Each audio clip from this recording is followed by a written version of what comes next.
Wi-Fi connection for is a company coming out of France, and they are extending the mobile platform into the real world. They're taking advantage of the sensors that are in our smartphones and letting us actually manipulate objects, physical objects, in real time. And without further ado, I'd like to welcome out the team from Parrot with their AR drone, specifically Christian.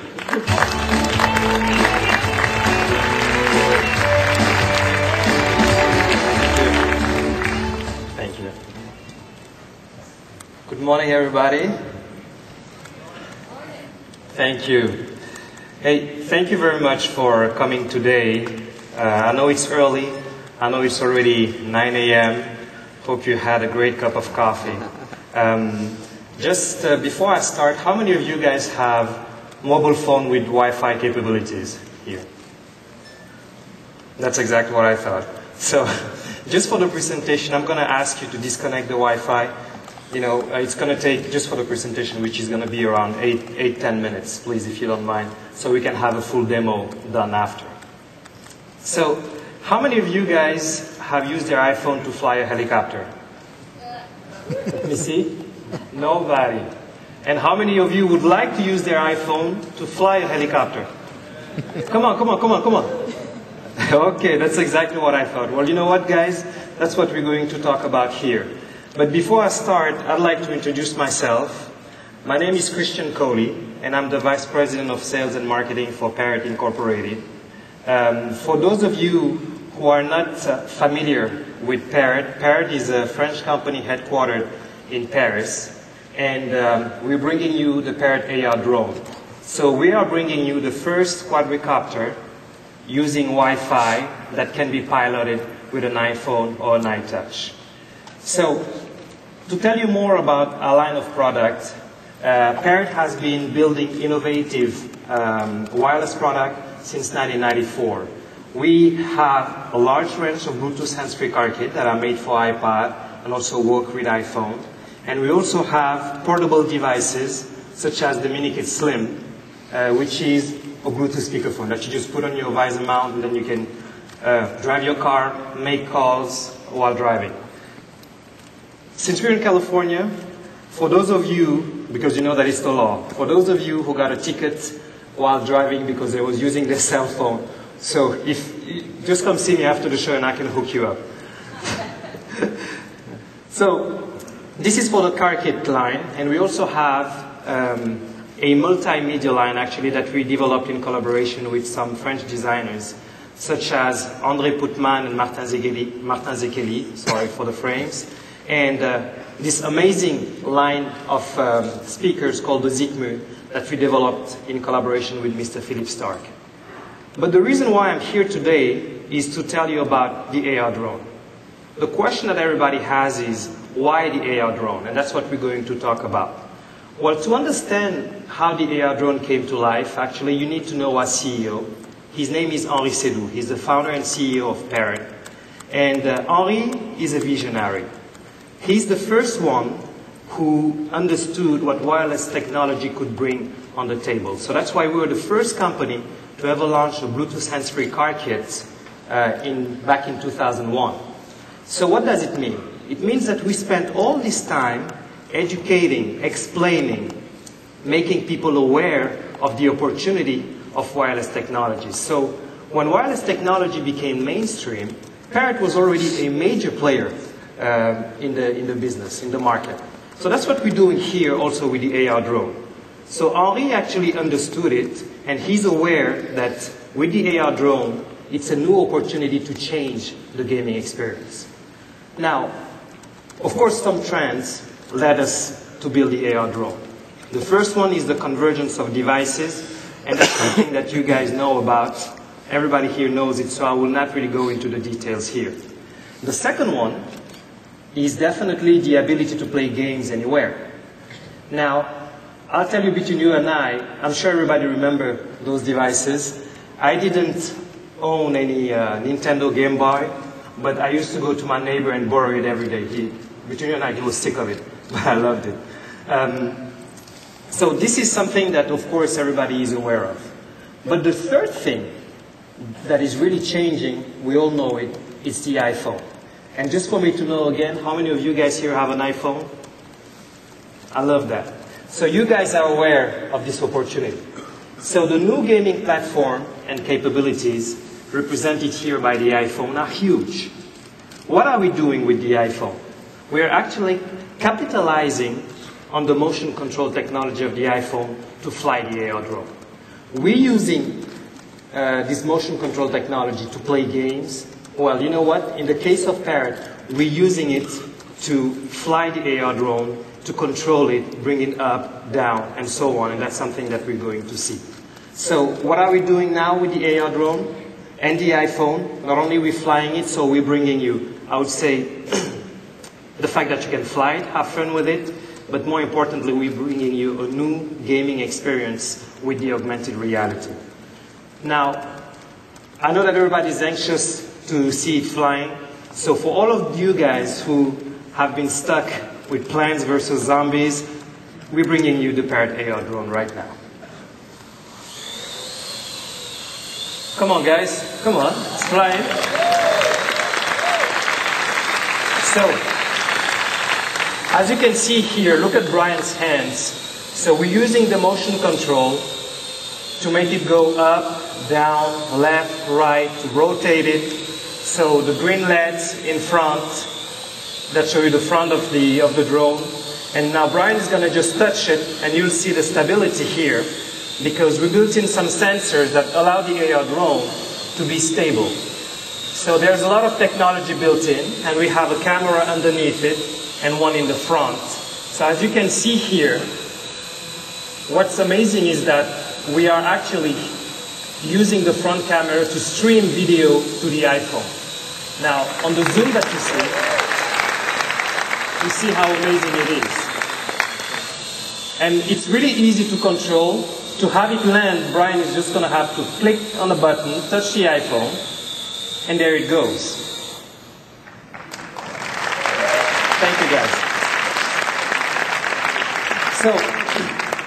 So what we're bringing, additionally, of course, you have a camera underneath it, which helps us to measure the speed. And we also have a camera in front, which is for the gaming, which is for the augmented reality. So the augmented reality is what makes it really amazing, right? So with the augmented reality, what I can do in this case is that, excuse me, what I can do in the case of the augmented reality is that the drone actually will come with a poster, a specific poster, that our front camera will identify as an enemy. The drone will identify it as an enemy, so imagine that you're just sitting in your living room, playing with the drone, all of a sudden you're going to get attacked. Not by your kids or your wife, but I'm talking about the robot which will actually show up on the screen of your iPhone. All right? Now, if your son is with you, of course, if your son has an iPhone and an AR drone, you guys will be able to play together. Thanks to this magnetic tag that Brian is just putting on top of the AR drone, you'll be able to interact together in a dual mode, in a multiplayer mode, and just have fun with your son, right? So that's why, just to recap, guys, what we're bringing here on the table is, of course, the fun of controlling your AR drone with your iPhone or your iTouch, but we're also bringing a new gaming experience here. So please follow us on our website. You can also follow us on Twitter. And I really thank you for your attention. I hope that I've been able to generate some excitement here with this amazing product. And we're really convinced that we have something special here that will help us change the gaming experience today. Thank you very much for your time.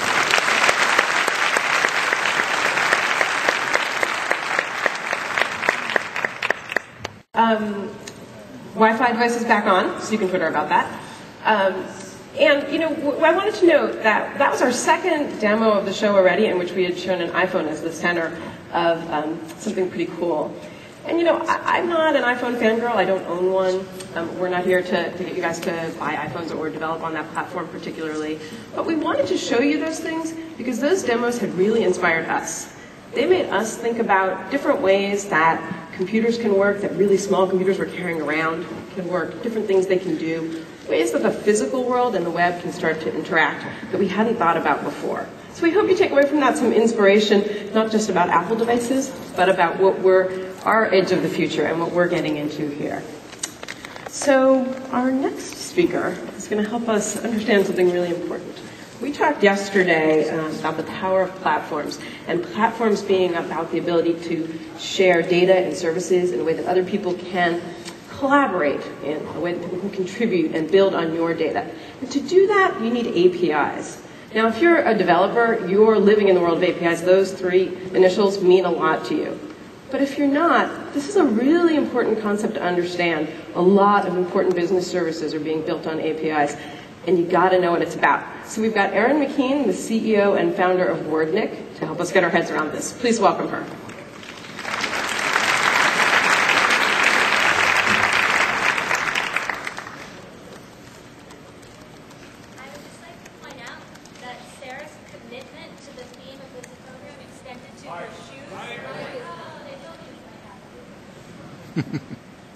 So now I'm trapped over here. So they told me that I would be talking about APIs, and the most important thing about an API is truly a win-win situation. When you have APIs and other people are using your APIs, everybody is happy. And these are all the things that API does not stand for.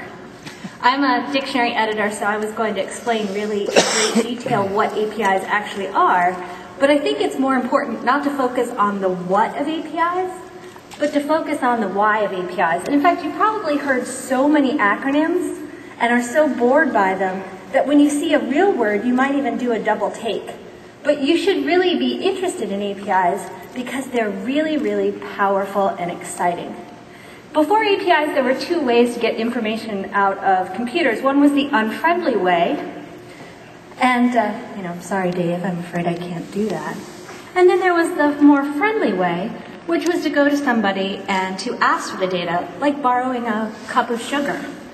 Now, the problem with these two ways of getting data, the problem with the unfriendly way is pretty obvious. The problem with both ways, however, is that they don't scale. And if there's anything that engineers really don't like, it's things that don't scale. And I know that this is not the right kind of engineer, but it's really hard to find a Lego fig that's wearing an ironic t-shirt and jeans. But anyway, so thinking about APIs, when you make cool stuff, and everybody in this room is making cool stuff, when you make cool stuff, you really want to share it. APIs let you share your cool stuff. And the interesting thing about the way that you can share cool stuff with APIs is that people think that if you're standing by yourself, if you're doing it all yourself, that it makes you stronger. But there are only so many hours in the day, and you only have so many things that you can do at any one time. Sharing your APIs with other people and using other people's APIs lets you do a lot more. And it's the best kind of more. It's the kind of more that lets you share really interesting ideas. It lets you share really interesting concepts. It lets you share your best stuff, your best tools. And anybody who's ever tried to justify purchases of tools to a partner, a spouse, or a significant other, you always say, if I have more tools, I could do better stuff, I could do cooler stuff, I could do more interesting stuff. And even if you put rules around the use of your APIs, creative constraints help people do more interesting things. So even if they don't follow your rules, or even if they're confused by your rules, interesting things can come out of having rules, just like the rules of a haiku. When you use APIs, and when you share your APIs, you have more opportunities to get feedback on what you're doing. More people's opinions will help you with the cool stuff that you're trying to make. And more people talking about your products and services is always a good idea. And in fact, more people using your APIs, more people sharing APIs leads to lots of happy people. The one in the front in the orange, is that a ninja? It looks like a ninja to me.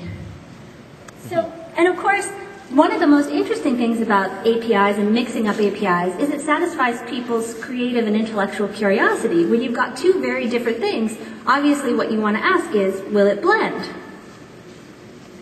And it lets you build things that were possibly never even dreamed of or intended to exist in nature. I don't know if you guys can read the caption there. The platylope is tired of being kept in the lab. That's from the very funny Sween.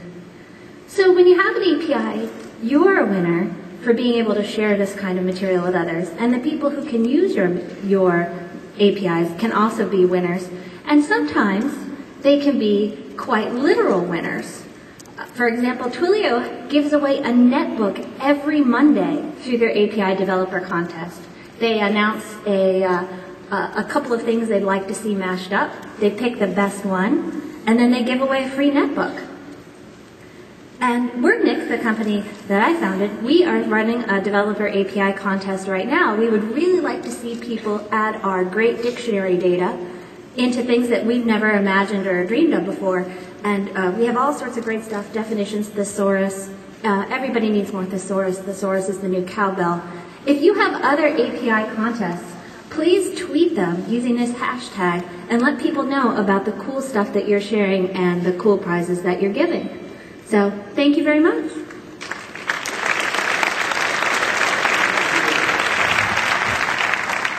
On the web through their API and sharing out their data and letting third parties develop on it.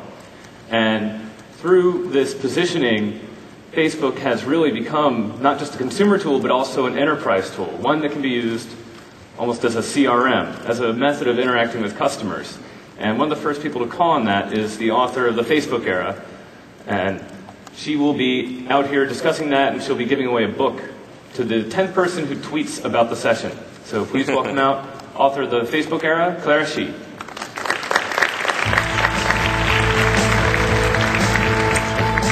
Thanks, Freddie. Good morning. It's great to be back at Web 2.0 Expo. I remember speaking at this conference for the first time 2 years ago in a breakout session about Face Connector. And at the time, it was April 2008, at the time, I had to convince many people, including myself, that Facebook was real and that it mattered. Well, fast forward 2 years, I think all of us in this room would agree that Facebook matters a lot.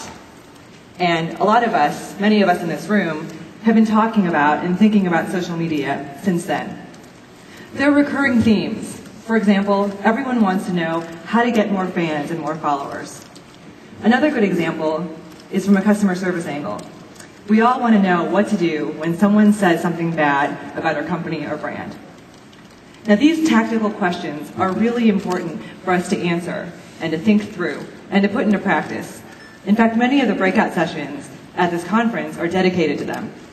But for the next 10 minutes, while we have each other, I'd like to ask you to put these tactics aside and take a step back with me to explore the Facebook era, not as tactics and tools and technology, but as a new consumer psychology that's changing the norms and expectations of everyone in this room, and more importantly, of all of our customers. Because yes, Facebook, Twitter, and LinkedIn began as technologies, but they've grown to become much more. What they are today is a cultural movement. And in order for us to succeed in our tactics and our tools, we need to understand this new Facebook era psychology, and we need to live and breathe this cultural movement. Before I get started, in the spirit of practicing what we all preach, I ask each of you to please follow along on Twitter and Facebook. Share your thoughts and your questions, things you've learned, so that we can keep the conversation going beyond this room and beyond this conference. We live in the Facebook era. I call it the Facebook era, but it's not just Facebook. It's Twitter and LinkedIn, which each have over 70 million monthly active users. It's Mixi in Japan, Cyworld in South Korea, Rinrin and QQ in China, so on and so forth. There's something about social networking that seems to have universal appeal. But certainly, Facebook is the largest and fastest growing one. And on Facebook alone, there are over 400 million active users. But not only are people signing up, they're logging in. People spend over 22 billion minutes a day on Facebook. That's a tremendous amount of time and attention from a tremendous amount of people. And whether you're in marketing or sales or product development, whatever your role or industry or region, you have to be where your customers are. And increasingly, your customers and your prospective customers are on Facebook. Now next I'm going to play a short video clip, which I think does a great job illustrating what I mean by the Facebook era psychology and these new social norms.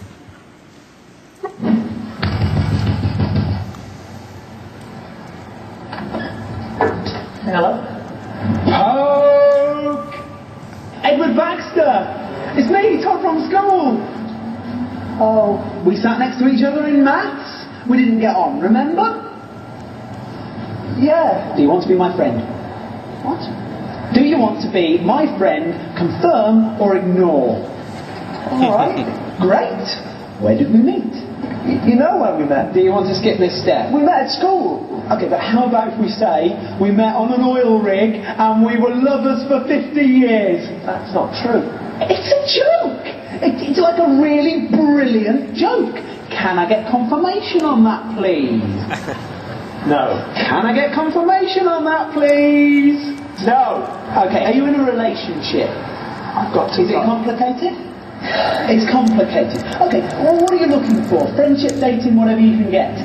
Let's just say random play, because that could mean anything, like really, really kinky, horrible. What's he doing? He's writing on your wall.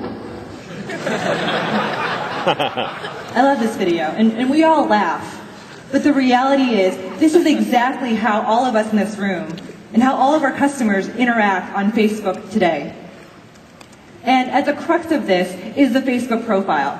The Facebook profile has created a template for trusted online identity. It's our profile picture, our hometown, our gender, our age, where we went to school, what we do for a living, our religious beliefs, our favorite books and movies, our interests and hobbies. People are sharing more information about themselves today than ever before. And there's profound social implications for this. For companies, this means there's now a wealth of information that never existed before that can be used to tailor the messages and experiences that you create for your customers and prospects.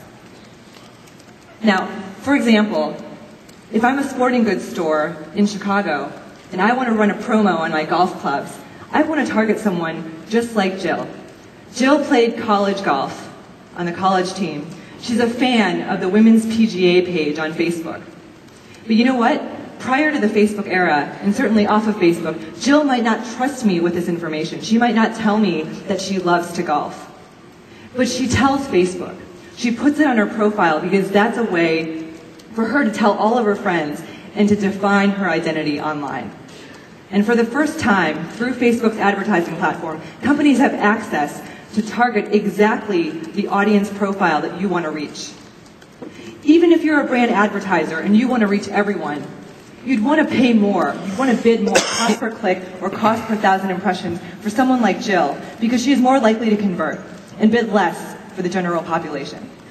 So that's the company view. For individuals, what having online network profiles means is that now all of us have a Rolodex on Facebook and on Twitter and on LinkedIn. A Rolodex that makes it more efficient for us to maintain relationships so that we can reconnect with people that we knew in the past and get to know people we've just met, such as at this conference, better, more quickly, because this information is now available. And we've seen this before. Historically, when a new mode of communication emerges, the cost of staying in touch goes down, and so we stay in touch with more people. It's like when we went from in-person meetings to phone calls, and phone calls to email, and now email to Twitter and Facebook. Each time, the transaction cost of maintaining that relationship goes down, and so we're capable of maintaining more relationships. Our social graphs, our social networks grow. Now, the interesting thing is that where this matters isn't with our inner circle, with our parents and brothers and sisters and best friends. Certainly, we interact with these people on Facebook. But regardless of Facebook, these people would be in our lives. Where the social web makes the biggest difference is on the fringe. It's with our weak ties, our acquaintances, people that we used to know, used to work with, people we've only met once or twice, where prior to the Facebook era, we had to forego those relationships because we just didn't have time. Now the cost of staying in touch is so low that we can stay in touch. We can stay in touch, and as a result, our Rolodexes are growing. And social capital research has shown since the 1970s that social capital is maximized not with our inner circle, but actually at the fringe. Most often, we're closing deals with, hiring and getting jobs, not through our parents and best friends, but actually through these weak tie relationships, through our acquaintances. This is happening today to all of us in this room. This is happening to our customers. And what does that mean? There are profound social implications. And so as we go back to the very important task of tactical execution, as we think about how do we respond to these customer complaints on Twitter, how do we create a Facebook page, how do we get more people to follow us and more people to retweet what we're saying, let's keep in mind something very important. Let's remember this moment in history when the web went from being an information web, like it was the last 15 years, and evolved to becoming a social web, a world wide web of people, a map of everyone on the internet, everyone in this room, and the causes and the organizations and the brands and the friends that matter most to us. It's a shift in the internet. A new layer is forming of social, personalized relevance, and it's happening in real time all the time. And so let's bring this understanding of the Facebook era psychology with us in all of our initiatives and all of the campaigns that we run and that we talk about during the breakout sessions. Please stay in touch with me. Keep the conversation going on Facebook, on Twitter, and if you must, via email. And thank you very much for your time. Thank you so much, Dave. Has had quite the past few weeks being in the news, for his company anyway. As the CTO of Adobe, he is looking at where HTML5 is heading, how Flash is going to evolve in that era. He headed over the acquisition of Omniture, and we'll be touching on all of those things. Please welcome out Adobe CTO, Kevin Lynch.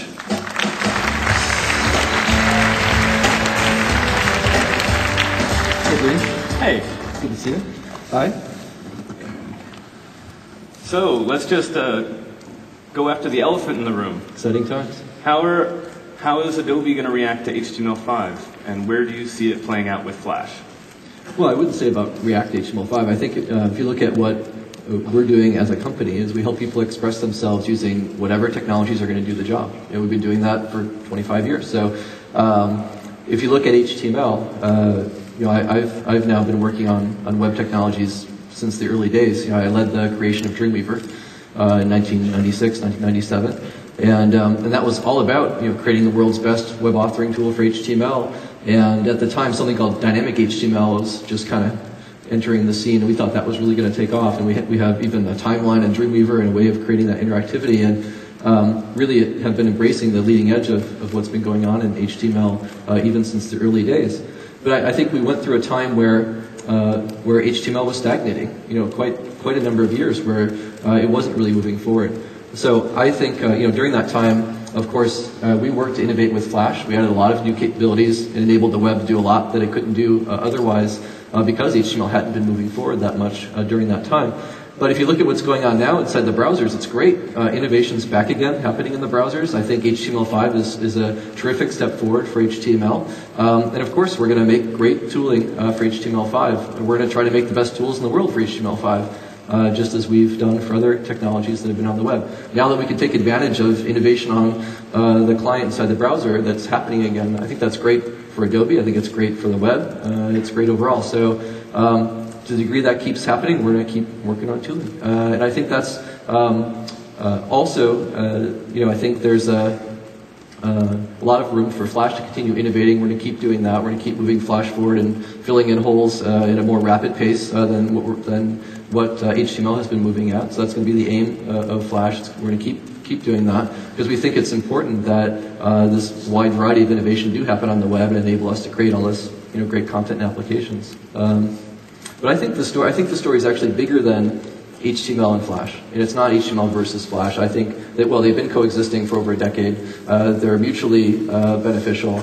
I think that's continuing. It's not so much about the technology right now. I think the more important question for us right now is about the freedom of choice on the web, and I think that's really important for the industry. And certainly you should choose whatever technologies you want to use and be able to create whatever you want to create.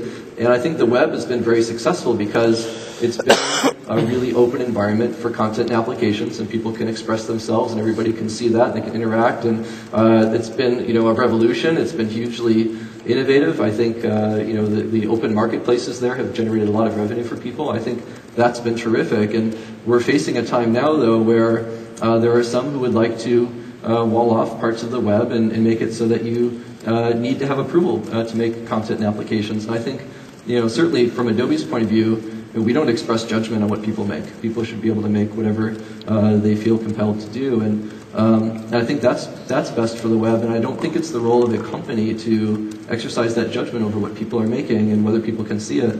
I think that's the role of society and law, not of a company. That's the bigger issue. So by ruling off part of the web, are you referring to Apple and the iPhone platform and not including Flash in Safari? Are you reading between the lines? Yeah. Yeah. So, yeah. So I think you look at what's going on right now. Apple's playing this strategy where they want to apparently create a walled garden around what applications people can use. I was seeing that helicopter, which is very cool, by the way, and I very much want one. But you can only control that thing using an application running on the iPhone. Why can't you control that helicopter using your choice of smartphones? You should be able to use an Android smartphone or a Nokia or any smartphone. That is what the world should be like.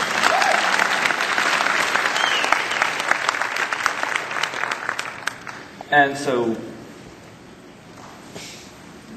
do you want... Do you agree, Brady? I do agree, and actually they've talked about adding clients for other phones just to let everyone know. Yeah, but it's hard. And if you look at what's going on right now, it's kind of like, to go back, like railroads in the 1800s. So, there was a very competitive network of railroads at that time, and everybody was trying to compete on freight delivery and everything. And part of the competitive dynamic was people were using different gauge rails to prevent freight cars from running across the country. You had to actually stop and unload the car, put it in somebody else's competitive network, and your cars literally would not run. And that wasn't good for industry, wasn't good economically for the U.S., wasn't good for competition. And I think that's what's attempting to be done right now. And I think that's totally counter to the internet, totally counter to the web. We need to have freedom of transport, we need to have open access, and we need to enable people to compete on the merits of the things they do, not on the gauge of the rails. And the gauge of the rails today is writing native code for applications on a particular operating system, and in a way that it's really expensive to then go and make it for others. And so people won't. You'll see people make it just for a particular phone, and that cost is preventing healthy competition. So that's true for native applications, but not necessarily true for web applications. With regard to native applications, do you feel that cross-platform code can retain the unique sensibilities of the individual platform? Absolutely. I mean, if you look at the stuff that's been created on the web today, very rich, obviously, content and applications. And, computing is a history of creating new levels of abstraction in order to make people more productive. And it doesn't mean that you have a loss of expressiveness or a loss of fidelity. In fact, you can get more expressiveness than you had before because these patterns enable you to do more, and do more productively. And so, it goes from like assembly language to compilers to frameworks to, graphical user interfaces to operating systems. And now we have the layer of the web. And that I would say is not a decrease in capability over time. I think that's been an increase in capability. So I think it's a false assumption to think that if we try to make things run across a variety of devices that somehow they'll be less effective. You can still take advantage of microphones when they're available, cameras when they're available, rotation, touch input, for example. And on that, inside Flash, for example, Flash Player 10.1, we support multi-touch input. And that's going to work across devices. So you can say, hey, I've got my particular touchscreen. Well, Flash makes that work the same across all touchscreens. So if you want to get 32 different inputs on your screen, Flash supports that. If your device enables that. If you only have 8 inputs, it only has 8. And so your application can be incredibly innovative around how to handle multi-touch and do that in a consistent way, but take full advantage of that innovation that's happening. And so that's the dynamic. So I don't think you have a loss at all. Well, Jason Grigsby wanted to know if you were going to route around Apple and continue to compile to iPhone native code for enterprise applications, or maybe take advantage of jailbroken phones and enable applications to be released on Cydia. Right. We've, I think, done a great job technically getting Flash applications to run on the iPhone. Already there's a bunch in the store that already went through the approval process. You can, from Flash CS5, which is out in the market right now, you can create an app. So technically we made it work. The technology issue I think Apple actually has with us is not that it doesn't work, it's that it does work. You can actually make a great application that works fine across operating systems, and they don't like that. So now, whether we don't want to play technology games when Apple's playing a legal game. So they're just changing their license agreement to block what we did. We had great innovation on technology inside of Creative Suite, and a few days before we released it, Apple changed their licensing terms. So that's a different game. So we're not going to keep doing technological work when we're being blocked like that. So we're focusing on everybody else. I think there's a huge wave of innovation that is happening right now, and there's going to be a wide diversity of devices that are coming out. I've seen a lot of what's coming, and we're working with collaboration through something called the Open Screen Project, which is about open access to content and applications. And we've got over 70 partners now working with Adobe on that. And so I've been able to see what's coming, and I'm under NDA with all these guys, but boy, there's a lot of great devices coming out, and I think you'll be blown away when you see them. They're coming out, over the course of the second half of this year and next year and going forward. And what is the Open Screen Project? Open Screen Project is about enabling a world where you can actually make whatever you want and you can deploy it across devices. So, and that's something that I think is ultimately going to be the best way to go for the industry, and it's something that we're working with basically everybody except one company on it right now. We'd love to work with that one too, but and so all the variety of the innovation that's happening with all these other companies is going to dwarf what's happening from one company. I think we've seen that play out before. I think we're at basically right now like the early days of the personal computer revolution. And it's now happening across multi-screens and smartphones and tablets and television sets and all kinds of different form factors and netbooks. And we're in the early days. And I think we're going to see we're at the beginning of the game. We're not at the end of the game. There's going to be a lot of more to play out here. I think it's like 1984, in a lot of ways. Literally, like the ad. Is the now you had a tablet downstairs. What is your work on tablet form factors? Yeah, so that's one of the form factors we're working on, and we're working with GPU partners, system-on-chip vendors, operating system partners, device manufacturers. That whole range of different participants are all working in the Open Screen Project on making this stuff work really well. And I think downstairs you're referring to in the Adobe booth, you can see the stuff working. You can see it on smartphones. You can see the tablet work that we're doing. And that's it's like a Lucite tablet. It's obviously a prototype. Yes, that's from NVIDIA, and NVIDIA is one of the partners we're working on, and they're doing a terrific job. And we're working closely with them to optimize the software-hardware integration. So we basically have graphics that are hardware accelerated to get really high performance, low battery usage, and so you're going to have a great experience. And you can see that running right there. And yes, that's a prototype, but there are a bunch of different manufacturers who are using those guts to make a wide variety of tablet devices that you're going to see coming out. So I can't wait for that to happen. It's going to be a much better world when everyone actually is interacting with these and seeing them and experiencing that change. But we're on the cusp of that right now. Now, Aviary is an example of a site that both is a flagship for you in that it makes incredibly rich photo editing tools out using your technologies, but at the same time competes with Photoshop. How do you balance that as a company? Yeah, well, I think you have to keep adapting, or as a software company innovating, or you're going to go away. And I think the trends that are happening right now are all about multiple devices, multi-screen is how we refer to it. Being able to run software in a hosted manner on the cloud, as well as taking advantage of client processing and doing social computing where you have multiple people participating. So we're doing our best to enable that world to happen. But it means everyone gets to compete again in this new landscape, and Adobe is one of many who are doing that. And so I'm happy to see the innovation that's going on with Aviary and some others, and I'm really happy to see that we're empowering that with some of our runtime technologies because they're really pushing the edge as we try to do. And that means that the Adobe teams need to keep on their game and make sure they make great applications that work in this new way too. So I think it's good for competition. Now, you've also just recently added a whole new division to Adobe with your acquisition of Omniture. Yeah. How is that going to play out with your mobile and Flash strategy? Yeah, and also the Photoshop.com team will get mad at me if I don't mention that. Of course, we're doing hosted applications too, and you should check it out. And it runs on mobile as well. We've got Photoshop.com running on mobile devices. And so Omniture, I'm really excited about that because what we see happening is a move from purely creating content and creating an engaging experience, which, you know, we used to talk about how the experience matters and engaging experiences were important, and surprisingly, a lot of people didn't really agree with that for a while. They thought it was really about how much it cost to make something, not how good the experience was. That's totally changed now. I think everyone is, you know, it's now passé to talk about the experience matters, so that's great. Now the next thing is, how effective are those experiences? How can you best optimize those experiences? So you're not just about producing them, you're about really tuning them so that they're most effective. Of course they have to be great, but how effective are they?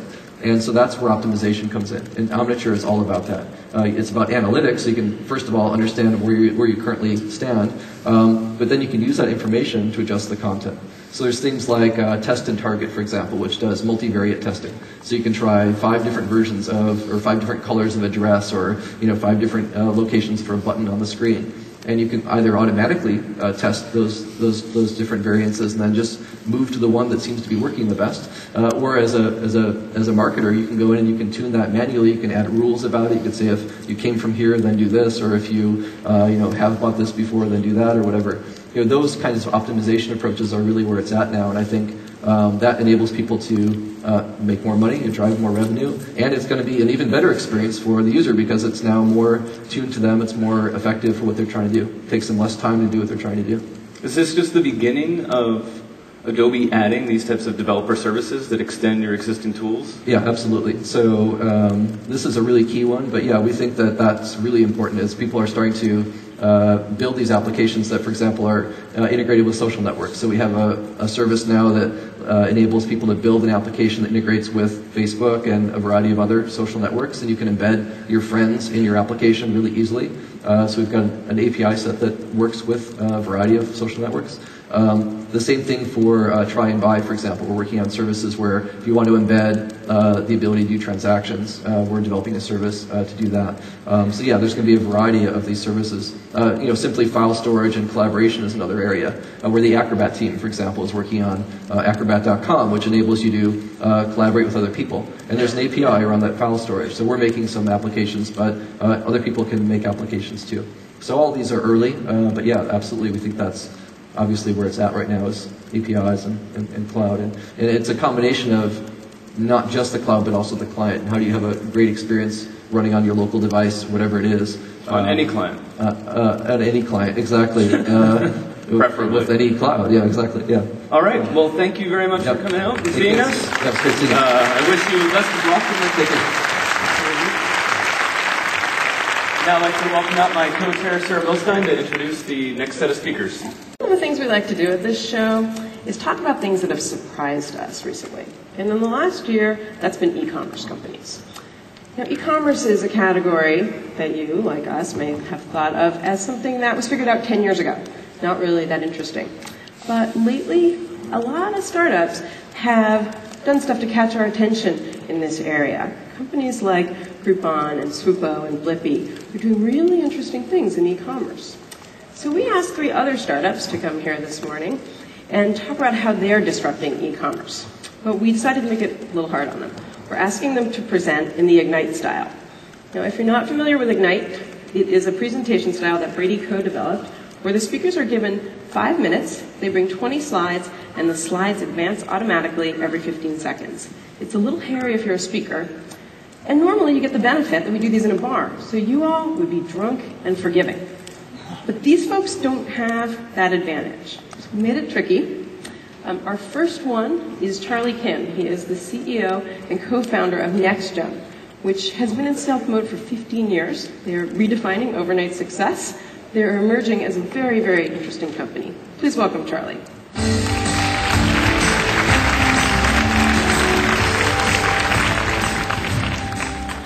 Thank you, Sarah. Right, so I will advance my slides. So my name is Charlie Kim, CEO and founder of NextJump. The company's been built over 16 years, 15 years of it quietly. The basic premise of our business is we get the consumers on a B2B basis. We work with merchants to redirect their ad spend towards better pricing in the form of discount deals and points. Here's where it gets interesting. We grew really big over the 16-year window, and we did that by never competing with our B2B partners, never competing with merchants. We are a trusted partner on all sides of the business. And our goal is to be the Intel inside of shopping for all our partners we work with. The technology comes in two forms, the consumer-facing interface and the merchant interface. Many consider us to be the Match.com for shopping. If Match.com ever built technology where it's only geared to one side of the business, say men only, it would never work. You really need two sides. At the core of the technology is building a system that really listens to what consumers are asking for. Even if you get a single data point on what a user wants, if I want red envelope at 20%, that's what we serve up to the consumer. And of course, a recommendation engine finds similar as well as related items.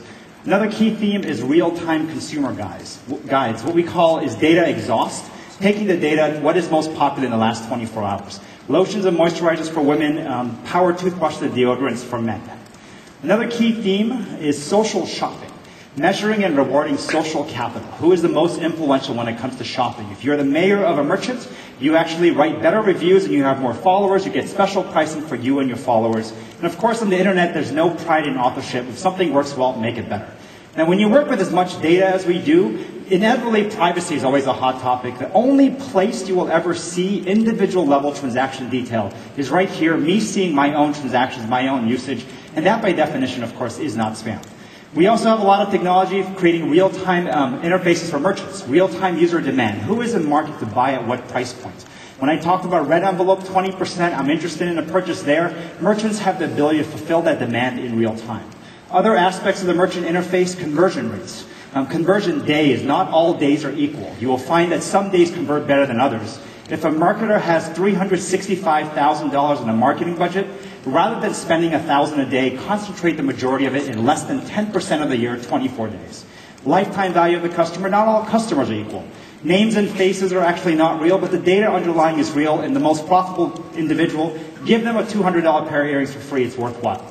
That in a nutshell is NextJump's business. I started the company when I was 20 years old. We grew to 150 employees, shrunk down to 4, and I can tell you, we did almost everything wrong and imaginable. Learned a lot of lessons, battle scars, and for those of you here who are entrepreneurs, I want to share a couple key lessons and insights to help you build your business. So insight number one in e-commerce, less is more. More is not better. When I was in high school, I wanted to date as many girls as possible. Eventually, as you mature, you look for that one special person.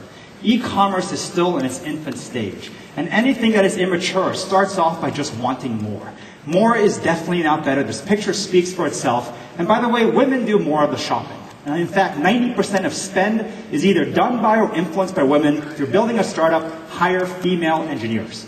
More really is not better. When my wife sends me to the grocery store to buy milk, I always get it wrong. The sheer number of choices that are out there, it's overwhelming. Providing 6 million choices to a consumer is a demonstration of how powerful a computer is. It's not intelligence. Simple is intelligent. Users want 3 to 6 of the most relevant choices. If I go to a concierge service and ask for restaurant recommendations, when they give me 3 to 6 recommendations, that's what I want, not 6 million thrown at me.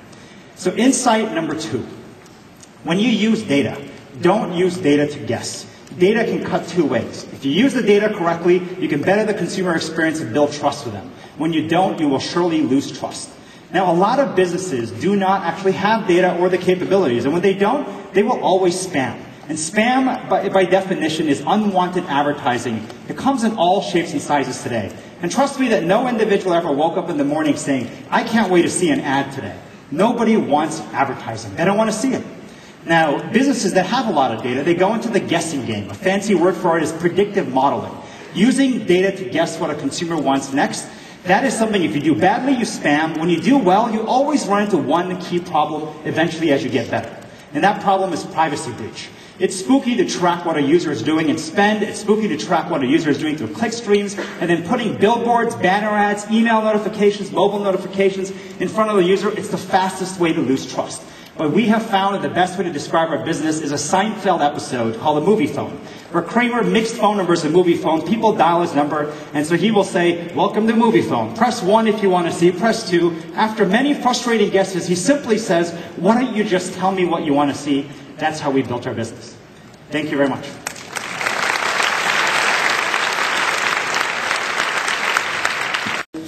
Next up, we have Jen Beckman. She is the CEO and founder of 20x200, of which I am a consumer, a very passionate consumer. Please welcome Jen.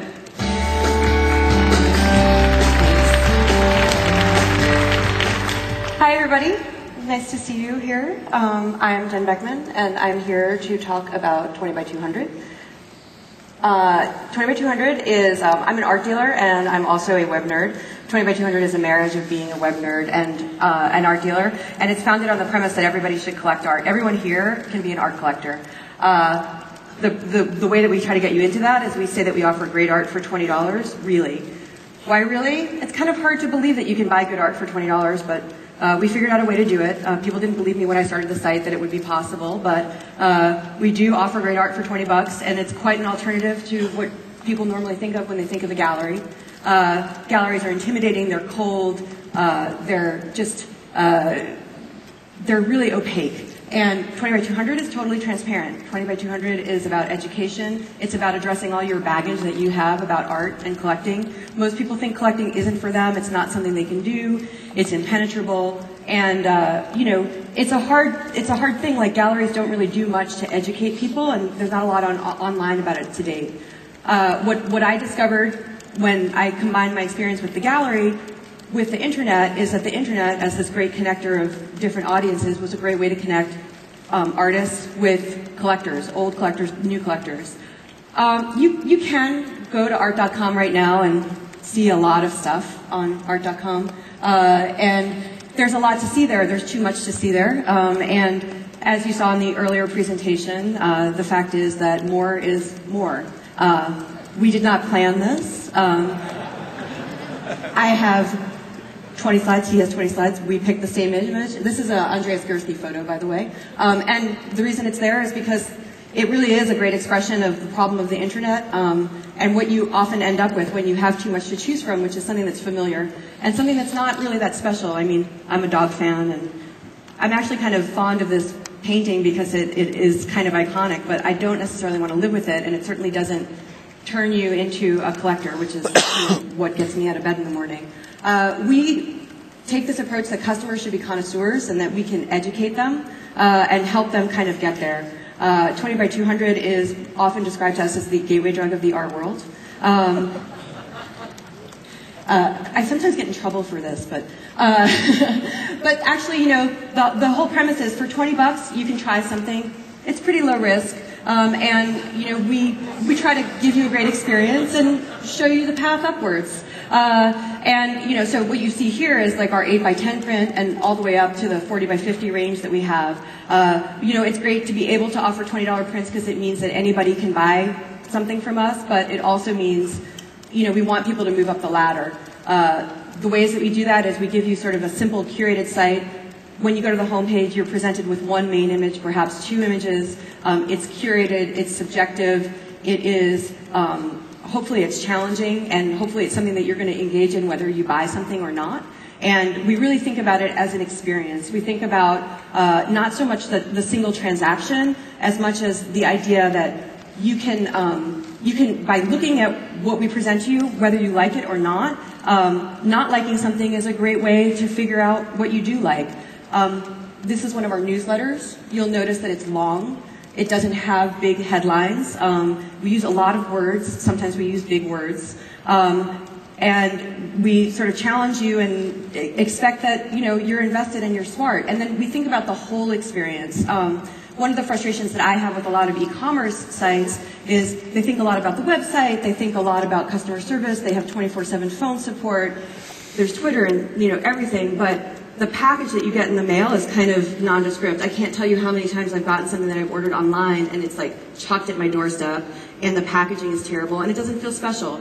Our packaging is special, it's thoughtful, we've thought about, every step of it, and it's resulted in happy customers, which, as I'm sure many of you know, is the best marketing that you could have. All of our growth for the site has been organic. And it's been organic sort of based on people like this. This is a collector who bought a print, a $50 print, and she found a $3 frame. She spray painted the frame, she made a mat, she went whole hog to put it together. It looks gorgeous. She posted about it. We sent her a thank you after she posted about it. It was pretty easy. She was pretty psyched to get a tote bag and some stickers and all of it, which is branding for us, that she was really happy to get. And she her experience and her ability to kind of broadcast her satisfaction with the experience has been, like, that's the best advertising that you could possibly have. This is that's the end of my talk. But live with art, it's good for you. Thank you. Rebecca Thorman, who manages PR and communications for Alice.com, which I learned about when they applied to speak in the show, and they turned out to be so interesting, we had to get them up here. So please welcome Rebecca.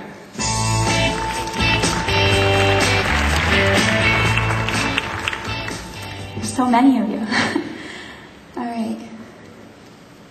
Hi, my name is Rebecca Thorman, and I manage the PR and community at Alice.com. We saw something incredibly exciting, but first I want to tell you how we came into business. Our CEO and now VP of Business Development were in Australia in a beautiful fishing village when the conversation turned to, as it often does with you guys, toilet paper. And they asked, why doesn't anybody buy toilet paper online when you do buy things like shoes, which you need to try on and inspect, but with household essentials, not so much. And they came up with several reasons. For starters, shipping. Nobody wants to pay $6 shipping on a $3 tube of toothpaste. And prices. Before Alice.com, it was 20 to 40% more to buy household essentials online than at your local big box store. And so the Alice.com service responds with always free shipping, great prices, and a Netflix-like reorder queue. So when you're sitting on the toilet and you're out of toilet paper, it's not too late. We've reminded you when you're running low. If you're thinking this sounds too good to be true, you probably don't know our co-founders. They're coming up here, Brian Wiegand and Mark McGuire. They have 3 successful startups under their belt already, and so they knew that you couldn't sell household essentials as a traditional retailer. Walmart has already won that game. And so they knew they had to change the rules. And so a common theme in their previous startups was disintermediation. And so true to form, Alice.com eliminates that retail middleman and allows the people that make the goods to sell directly to the people that buy the goods. And talking fast. So we're not a traditional retailer. We don't make money off the retail margin. Instead, a lot like Orbitz is a consortium of airlines coming together to sell directly to the consumer. Alice is a marketplace of CPG manufacturers, allowing them to sell directly to the consumer as well online. That's a huge trend. Callaway and Nike can sell their golf clubs and shoes because the consumer is willing to make that single store shopping trip. They want to have that standalone experience. But today, there hasn't been a workable e-commerce solution for CPG manufacturers because consumers aren't willing to go to detergent.com and bathtissue.com, 10 different carts, checkouts, shipping fees, and boxes delivered to your house. You wouldn't go to 10 stores in real life, and you're not going to do that online. So our solution then is the shared industry cart, which allows the manufacturers to come together and work together to reach the consumer. Manufacturers also have the ability through the Alice.com platform to create storefronts, coming up here, that are customized in their branded look and feel, as you can see at Gerber.com, but share the Alice.com checkout and fulfillment process. We also have a great iPhone app that continues to extend that relationship between the brand and the consumer. And the reason that manufacturers need these platforms like the iPhone app and the storefronts and Alice.com site is because retailers have traditionally held on to the relationship between the the manufacturer and the consumer and all of the data that is associated with that. As a result, manufacturers are turning to the Alice.com platform so they can have access to that rich set of data now for free. And they can diversify their revenue, they can optimize their digital advertising and marketing dollars, and it also acts as a learning lab to support that retail channel. So how does this all work then? Manufacturers list products on the Alice.com marketplace, and we charge a listing fee when that product sells. They set the price, and they get the profit. The great thing about this is when manufacturers are able to, set the price and get the retail profit, they can set really affordable prices and they can pay for free shipping. And so that's the magic of the marketplace. The value is transferred back to the customer. So you're probably wondering, okay, but how do you make money? And we make money as an advertising platform, but don't get nervous yet. So we have value-added, kind of targeted advertising opportunities that we offer to the manufacturers for the customer. But I'm not talking about banners, buttons, and badges, but rather things like couponing, loyalty programs, sampling, really things that consumers want and save money. So every time the consumer saves money on the Alice platform, Alice.com makes money, which is a great position to be in. To date, there are more than 185 manufacturers onboarded onto the Alice platform, and a number of those from Fortune 500 companies all the way to the long-tail manufacturers are using the Alice platform to power their storefronts as well. We're only just getting started, so I hope you guys will visit me at 1:30 today in room 2002, a little plug, and we're going to talk about social media and how that's like the foundation for our success. And we have no advertising budget and a very small marketing budget and have a tremendous response rate. So thank you so much, I appreciate it.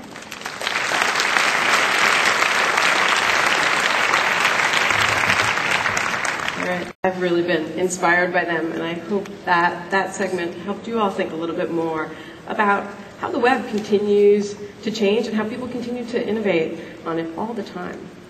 So next up, we have a startup that does not have to present in the Ignite style.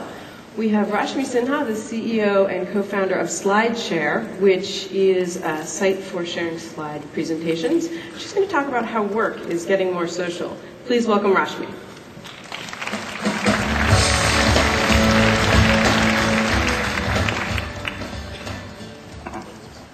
Hi, thanks for having me. Delighted to be here. So I'm going to talk about how work is becoming social on the web. We talk a lot about consumer experience, and I'm going to talk about work and lessons that we've learned about it working with SlideShare for 3 years. The first lesson is to make it social and playful. Now, SlideShare is a site for sharing presentations, but it's also a massively multiplayer game on the web, where when you upload, you get points, you get featured, and here's a screenshot. You can see how excited our users get when they show up on those leaderboards on these social networks. And in the words of a particular users, we are a site where you might be working, but you're also kind of having fun. So what does this marriage of work and fun do for users? Do they like it? And the numbers tell the story. As you can see, we are a fairly large site on the web right now, the SlideShare network, including all our apps and embeds. The next lesson, the social web is visual. And this has been articulated better than me by one of our investors, Dave McClure, who you might have heard in one of his talks yesterday. And he talks about how the social web is littered with faces. And that's true. Wherever you go on the web, you encounter faces. And that plays into SlideShare in multiple ways. For example, there's a lot of trends in business communication about making it social. A lot of the content on SlideShare is extremely visual. For example, these presentations by Dan Rome, which is an explanation of healthcare in America, a really complex topic, in a set of these back of the napkin type drawings. Or this example of this visual resume genre which has developed on its own on SlideShare, and it tells the story of a person or a product. And you could read the whole thing and not even realize that it's a resume or a pitch. But it is. It's so much more interesting than reading a flat text document resume. The next lesson, and that's really about running a social company on the web. A lot of companies nowadays tend to build on one platform and they rise up with it, and sometimes they get the rug pulled out from under them. Unlike that, our strategy has been really different. So what we've really focused on is building a strong core. And what I mean by that is that SlideShare is a service that stands by itself. Sharing files on the web with your professionals by email or by a social network makes sense in itself. And then we use all these platforms for distribution. This conference is about the power of platforms. I would urge you to think about the power of many platforms and how great it is to have a strong core and then use all these platforms.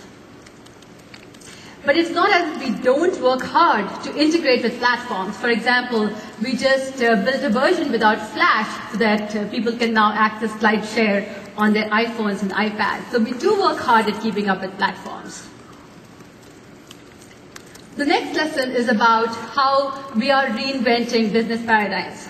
So SlideShare is getting used by a lot of big and small companies. For example, HP posted its recent, when they announced the acquisition of Palm, they did their press releases and they also posted a presentation on SlideShare at the same time. Clearly, they want to directly connect with people and tell their version of the story. But it's not just big companies. We have a lot of small companies, professionals, small businesses, teachers, students, doctors, all sharing on SlideShare. And what are the kind of things they want? One of the things they want is to generate leads. They want to connect with consumers to close the loop. And we help them do that. But the way that lead generation works on the web is completely broken. It's a horrible user experience, the antithesis of sharing. So we've generated leads on SlideShare. We've built a system for doing that in our own way, which is much more in keeping with the viral social type of service we are. So as we get adopted by more and more businesses, we are going to help them do their, their functions, but we are going to put our own twist on it. The last lesson is the most important one. And it's about expanding your vision and recognizing when it's time to change and to evolve. The web is evolving. We've been adopted by more and more people. I was showing you the traffic numbers. We are really growing. One of the questions that our users have asked us again and again, can I share my videos of my talks, my webinars, my demos, my screencasts? I've consolidated all my content on SlideShare, but I have all this other content, which is also professional in nature, scattered all across the web. And we built a functionality for them being able to embed their YouTube videos into their presentations, and we've all had all sorts of hacks to accommodate this request, but it keeps coming up again and again. And so far, we haven't had a good answer for them. But I'm really excited to tell you that starting today, we are going to allow direct uploads of videos to SlideShare. We're going to build a place for professional videos on the web. And if you think about video sites, there is no site for supporting professional video content. And we're going to aggregate that and let you share that. So how will it look and work? So this is from Eric Ries, who gave a keynote here yesterday.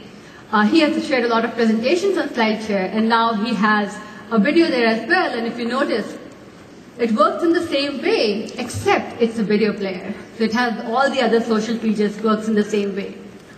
What else does this mean? This means that you can consolidate all your content with all your different types of, your presentations, your videos, your documents. You can pull it all together under your branding in one place. Once again, there is no place like that on the web where you can pull together all your professional content under your branding and keep it all together. No story about professional sharing would be complete without talking about LinkedIn and being able to share on LinkedIn. So yes, we have an app on LinkedIn, and starting today, you can also take all your videos to LinkedIn and share with your professional network. So this is an example of Eric Ries's video on LinkedIn, which he's sharing with his professional network. And there is no other direct way of sharing videos on LinkedIn. So this is a vision that we are laying out. When we launched in 2006, TechCrunch called us the YouTube for PowerPoint. And it made a lot of sense. It really helped give us definition. It brought us here. But it's time to recognize that people are sharing professional content in many different formats, video being the primary that we had left out of our network. So starting today, we are going to be the world's largest professional sharing community. We are going to accept presentations, videos, documents. It also sets a direction for the future. If tomorrow all of you start sharing another format that becomes really popular, then we will accept that as well. Thank you. My slides, of course, will be on SlideShare. So go share all your videos there. Thanks. Very much, Rock. And SlideShare is definitely a startup that has grown over the years and is really finding its place in the world. But here at Web 2 Expo, we also like to celebrate the ones that are just getting their feet wet. So later today at 1:15, we're going to be featuring 6 of those companies here in this room with our Launchpad. We'll have 6 startups from Pearl Trees, which does web curation, to Strings, which does recommendations, to Stupaflix, that does automated video creation, and 3 others. Myself, along with 3 judges, Brian Singerman of Founders Fund, Ellen Pack of Elance, and Marshall Kirkpatrick of Read Write Web, will be here watching 6 demos, reviewing them, and then we'll have an audience choice vote. So that's right back here at 1:15, so it's just the first session, a little bit before your normal lunch break at 1:30. Next speaker has been following Google since, as he put it, since they were a little baby, and he's here to examine how they've grown over the years. Please welcome founder of Search Engine Land, Danny Sullivan. Thank you. We're doing an awkward handoff there. Thank you. So I've been covering Google and search engines for a very long time, and they asked me to talk about some things that have happened recently where people are wondering if Google in particular and search engines in general are not so friendly. Perhaps maybe they're vampires. And in fact, that's what the publisher of the Wall Street Journal called them back in June. If you missed it, in 2009 was a remarkable year. It seemed like all the newspapers were very angry, in particular at Google. They gave out all their free content, and Google just sank its fangs into them, sucks them dry, and caused all the problems. Rupert Murdoch doesn't have a lot of fine words for Google either. And the question of all this is, is all this stuff true? And some of these slides, there's a small URL, and you can download them later, or maybe I'll put them up on SlideShare. I should do that, if you want to read more about some of the issues. But I do have some proof. It is true. They are vampires. This is Larry and Sergey. This is either from Twilight or New Moon. I'm not certain. My 18-year-old niece would tell me and I think they're vampires. They look scary enough. Anyway, but how about some stats? Well, one stat that came out last year was that only 44% of people 44% of people just scan headlines at Google News. Just read all the stuff that Google's stealing from these poor newspapers, and they don't even click to go to the stories. They don't click at all. By the way, 44% of people also walk by newsstands and read headlines, but nobody complains about that. And the remaining people, the majority, but forget it, the remaining that apparently do click through, they're pretty much worthless according to the Wall Street Journal. They can't make any money off of them. They just read an article and they go away. So, you might as well just keep them. We don't need you.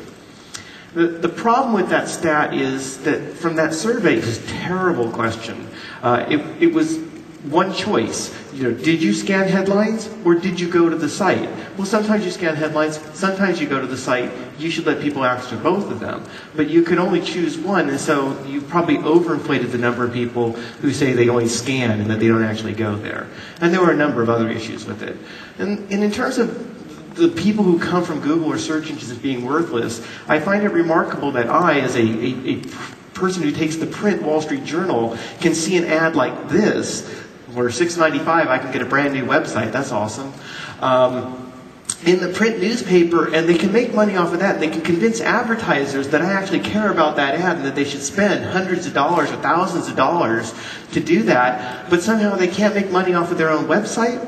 They can't equal that. There needs to be some catching up going with it, but I hardly think that the visitors that they get are worthless. Still, you do kind of feel for some of the news publishers when Google won't pay for news articles, but they will pay, millions of dollars to Twitter so that they can get Justin or whatever his name, Lieber. I'm not up on it, but he's the guy who sings on YouTube, I guess, right? They'll pay for that. They're actually paying Twitter for the ability to get that content, but news content, no, we're not going to pay for that. Okay. So, verdict on that front to me, I think it's still fair use for you to be able to link to people, to list their headlines, to summarize stories in a short segment. Google does send huge amounts of traffic to the newspapers, and it would be a much, much different world if back when Google started, they had followed suit with some of the other services. Yes, he's a gym rat, works out a lot, rides car. It's interesting information, and I think if we could get it in aggregate, and we'll talk more about that later, it could be of really high interest to those businesses that are advertising on our trains and in our stations. So here's another look at that idea of connecting and giving customers information they can use. I had noticed a lot of people asking questions about why one of our stations down in Millbrae smelled so delicious. It smells delicious every day, unlike most stations. And so the answer was, there's a chocolate factory right next door. And I posted that tip on Foursquare, and now people say, cool, I know why my station smells good. Also, Foursquare can be used to give away free stuff, and people love free stuff. We did a co-promotion with the San Francisco Symphony a couple of weeks ago, gave away a bunch of pairs of tickets to go to the Symphony, and people, They love that. I know there are some skeptics about the value of free stuff and, what will someone do to get a cookie or a free Coca-Cola or something. So I have to show you this slide. It's from one of my favorite blogs called sexpigeon.org. It's not about sex for pigeons. It's just very funny. And I like the caption that says, "Ask dejectedly, be ashamed of what it has come to." I don't think most people are ashamed of getting freebies and discounts. Most people kind of like that. And I think he's just poking fun at that anyway. So here's the pivot point. Nope, not the pivot point yet. One more thing about loyalty. I love this photograph that one of our writers sent a couple of weeks ago. His name is Zach, and he posted the photo. So I reposted it, or retweeted it, and put it on our blog. And you get this nice message back that says, "Thanks for taking me to work every day." Civic Center is his home station, so people have this personal connection to their station. They like to know what goes on there. So it humanizes the brand, I think, and increases the positive word of mouth. But, here's the pivot. We're not there yet, despite all the great things Foursquare has done, given us dashboard of analytics and a lot of cool stuff. We need more, and everyone out there in a business or brand can help by pestering people like Tristan and at the other services to give you what you need. I would like to be able to direct message my Foursquare fans. Give me that, without an iPhone, because I don't have an iPhone. I need aggregate data, not just on individuals. That's interesting, but to really roll it up and know the characteristics of a particular station, I need more, better, real-time info. So that leads me to what's next, the next frontiers. I think Google Places is really exciting. We're just starting to get with it on board. You can go claim your venues as the official owner, give you a QR code that you can use in promotions. If you haven't checked it out, you should. Yelp will let you be a regular at a place. This guy is a regular at the Fremont BART station. So we can look ahead to ways that we might reward our regulars and give them special little things. We are also taking a look at augmented reality through a partnership with Genio, based here in San Francisco, so shout out to them. And that lets us put a real-time layer on our LBS. So through our Open Data API, they're pulling in the train times. So when you check in at a station, you wave your little phone, you're going to find out how far away the train is. I just noticed it says 80 M. That must be meters because they're from Europe too, like you guys. And it's coming in 5 minutes, so you know if you have time to get your coffee or whatever. This is a practical application for this technology that has seemed pretty futuristic till now. I went to the AR session yesterday, and it's very cool, but you don't see it a lot being used on the ground by real people, and this is one way that it is. So, the best case will be when we get more data, real-time location, easy to use, widespread adoption on all of the platforms, all of the devices, because right now it really works better on iPhone than most anything else, and we got to make sure it works for other people. They're working on it. So this wasn't a real message, but I think it could have been. You check in at our Embarcadero station down by the ferry building a couple weeks ago. You might have got a note that said, "You're at Embarcadero. Why don't you go try the totally free zip line just across the street?" But you can only do it till Sunday because then they're taking it down. That kind of stuff is going to be really fun. So how can you get started? Just do it. Don't be afraid. If you have venues in your business or company, go claim them on every location-based service that exists. Most of these tools are free now. I don't know where they're going with that in the future, but they're free now. Know your customers and use location to give them a better experience. So we want to take your questions. Thank you.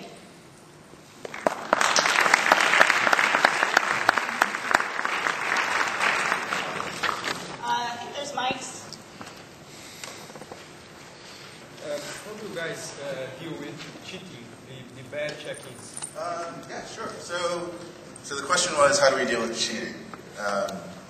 So about 3 weeks ago, we really started to work to curb that.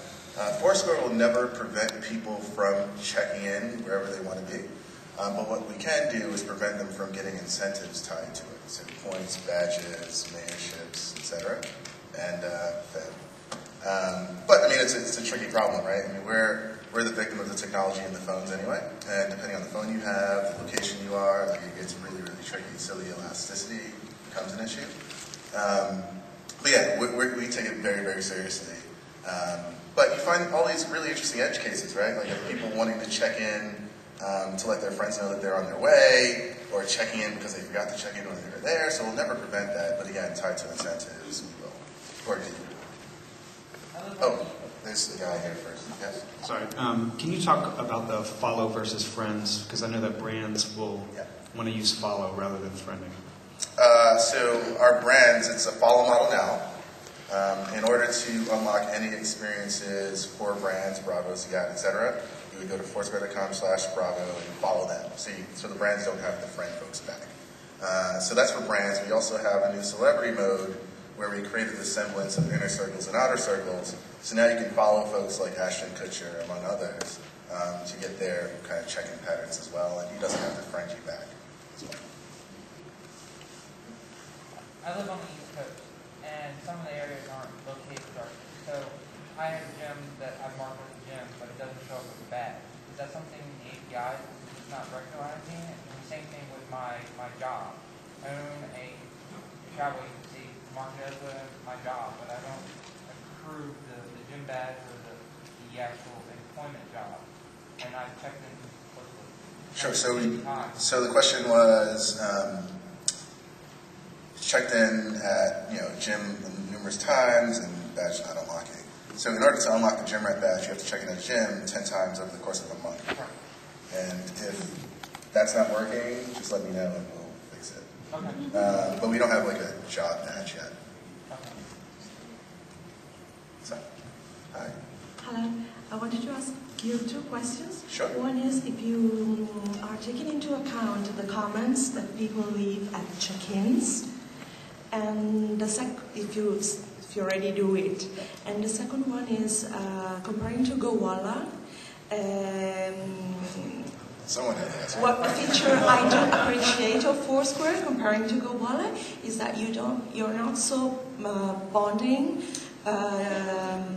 when you want to do a check-in in a location and you're really not there. I mean, there can be 100 or even 500 meters distance, whereas GoWalla really wants you to be right on the spot. Yeah. So these two things, the comments and the geo boundary. Yeah, so I'll refer to the second question first, and just when I was first I got asked the question. We just won't hyper-restrict it, right? It's just a very big issue. I mean, is 100 meters enough? Is 99? Is 2? And even, I mean, your phone is only accurate up until about 200 meters anyway. So we won't restrict check-ins, but again, we'll restrict check-ins to it, or incentives to it. So the first question about the comments, what were you referring to in that regard? Is it like negative comments, or is it just comments? What are we going to do with it? The kind of Facebook status you join to the check-in you're doing. For instance, I'm checking here, and I've added a comment. I'm listening to Tristan of Foursquare. So this can be an information passed by your own database to obtain maybe something. Oh, absolutely. It's when I'm saying this, but maybe when I'm checking into a bar and saying I'm really enjoying hot chocolate here. This can be commercially used, I think. So no, absolutely. That's interesting. So this is the Twitter problem, right? How can we kind of mine that status update and make it mean something? Where it really becomes difficult is when you say, I really love Starbucks but hate my boyfriend. Like, does the hate align with Starbucks or your boyfriend? It just becomes, I mean, I think that's the future of this thing, and we're certainly cognizant of that, but it's a really hard problem to solve. So, there's a question from Melissa. How do you, sorry? Somebody has a question for me, thank you. So, my question is, I like the analysis and the measuring the conversion rate of when are people taking part and how can my campaigns do something. Do you have any other actions that you actually took based on your experience with Foursquare, saying like put up more posters, change your messages, like direct feedback. They say, oh, I didn't expect that, and now I need to act like this. I mean, what are the proactive things you can do after you measured Foursquare? We need to be doing some. It's still pretty new. I mean, we promoted it on our Twitter feed, on our Facebook, through our blog and places like that, but we haven't actually done, collateral in the stations or on the trains about Foursquare. It almost seems too new, and we try to not get too far ahead so that people don't know what we're talking about, but maybe it's time now that you could see a poster in your train, saying, take Foursquare, use Foursquare to find things around your station. I'm sorry, we're going to go to the mic guy first. My question is just in relation to age. I feel really old as a Foursquare user, and I'm more than 36. When I look at my peers, most people wouldn't know what it was, but there's a real fear about checking in at places given an age demographic. I think that probably gets worse as people get older. But there's no question, obviously, the younger demographic use it more. In relation to your strategy, particularly when you're looking at marketing and advertising to businesses for additional business, have you got anything in mind in relation to the old people like me? Or not like me, the ones that actually aren't on it? Yeah, no, I think that's a good question. So different businesses are different, right? So, the Starbucks consumer is very different from the Macy's consumer. It's very different from the PetSmart consumer. So, just some kind of demo information. 75% of our user base is under 35. Do we need to be the best thing to all demos? We don't know, right? Our sweet spot is certainly the 18 to 35. That's how we started out. As we start to tweak in the mainstream, that may change. But for the advertisers that have already leveraged our platform in interesting ways, they recognize that and they're tailoring their campaigns around that. And we may see an influx of older folks leveraging our platform. It's open, it's available, go for it. And when we see that, we'll have advertisers to meet their needs as well. But yeah, certainly warranted, right? Like, we have to get over this fear of checking in hump, so to speak, but I think we're getting to a point by which, by the end of the year, hopefully, people won't have a choice. Do you see opportunities outside of the physical world? For example, if I ran the New York Times website, the ability to check in after reading a story or something like that? Yeah, so we get all types of requests to do things like that. I think we will. There are folks like Sticky Bits doing that now, where you check into products. Or my buddy founded a company, Miso, where you check in during show times and stuff like that. This is all stuff that we've gotten requested to do. We've launched an API to let people do this effectively for us, and all those guys are doing that.